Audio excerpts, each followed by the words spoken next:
So in today's video, I wanted to go over some pros and cons of the Nike Kyrie 4.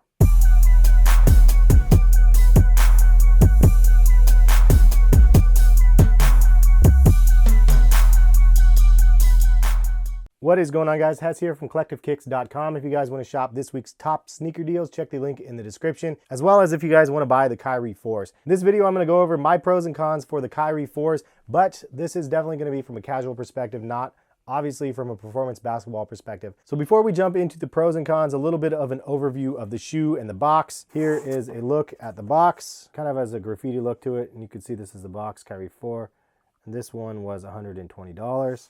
Has his signature on the box, Kyrie Irving, Nike swoosh in silver, and then the 4 on the back. Simple white paper on the inside. And the shoe. So Nike Basketball says these are designed for Kyrie Irving's sudden changes in direction and smooth yet rapid playing style. You can see it has an embroidered swoosh. This one has a suede panel on the back. On the forefoot of the shoe, it has an interesting mesh that's supposed to flow through the shoe and keep your foot cool. It has a well-cushioned tongue and collar on the upper. A little panel of leather on the back. And then you have a midsole with paint splatter on it. And then you have a little bit of shark teeth on the side. And you have also a little hit of suede on the toe box part of the shoe. The sole is where they change things up quite a bit. It features a flex groove outsole with a zigzag cutout at the bottom for excellent flexibility and traction. And you can see the sides of the soles are curved to enable smooth transition and fast fluid play. So inside the midsole, we have a lightweight foam with Nike Zoom air cushioning in the heel. It says it provides a soft comfort and responsive feel with every move. And I like the addition of the pull tab on the tongue. So I tried to get the Nike designer to actually say a few words about this shoe in this review video, but I couldn't get him to get back to me. Sometimes that ends up happening. I'm not taking offense to it at all, but I reached out to him a couple times, no reply, so it is what it is. I just figured I'd go ahead and go forward with the review. So now that we've covered a general overview of the shoe, I wanted to cover some of my pros and cons of the Kyrie 4. So starting off with the pros, we have the overall design and the look of the shoe I really like, and I actually like these better than the Kyrie 3s. Part of the reason why I like the design is because of the crazy looking paw. It reminds me kind of the Charles Barkley shoes from back in the day, so it seems like it was a nice nod to that. And these also have definitely a retro sort of feel. These have a lot of interesting materials on the shoe. They could have done like all hyperfuse or all mesh, but they decided to throw some suede on and some leather, which you don't see a lot of suede or leathers on performance shoes anymore. So it's kind of cool that they add those to the shoe. Also, the price point being $120 is a pro. I say it's a pro only because they didn't raise the price from the price of the Kyrie 3s. Usually it seems like Nike had this thing every single year. They would raise something like $5 or $10 on a product.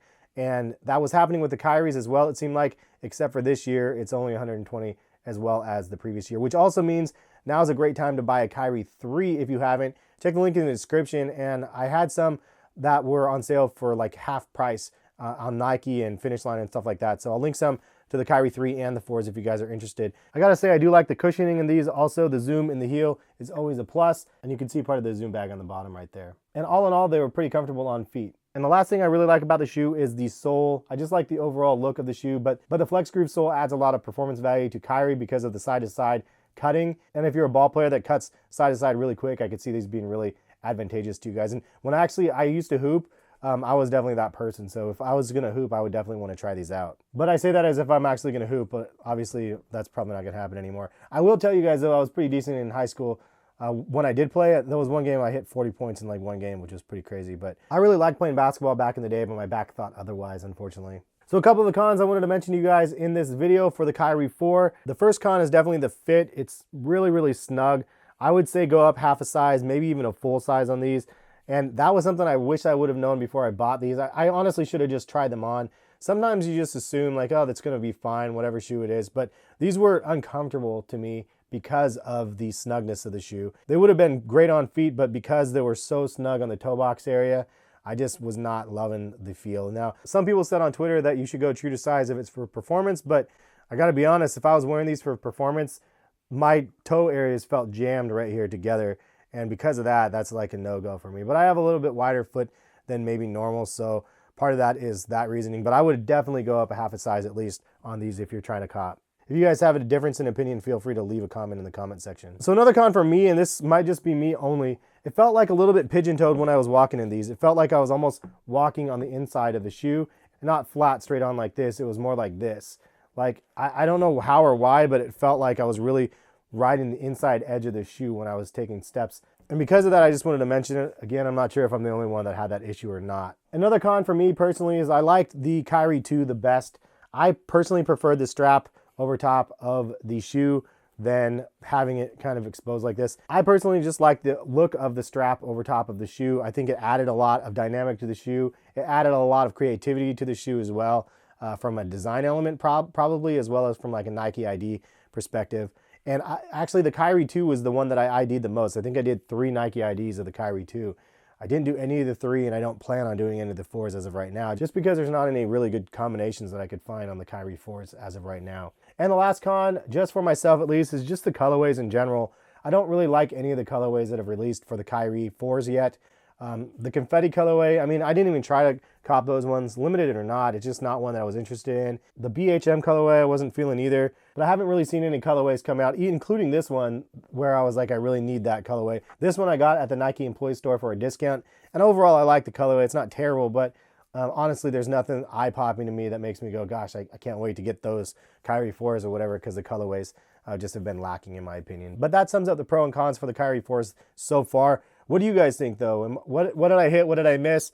And what can you guys add in the comment section? Definitely curious to see what you guys post down there. I do check the comments pretty much every day, so feel free to leave a comment. Let me know what you guys think about the Kyrie 4s. Ben did a good job designing these, but I'm curious to see where the Kyrie line takes us in the future, Kyrie 5s and 6s and whatnot.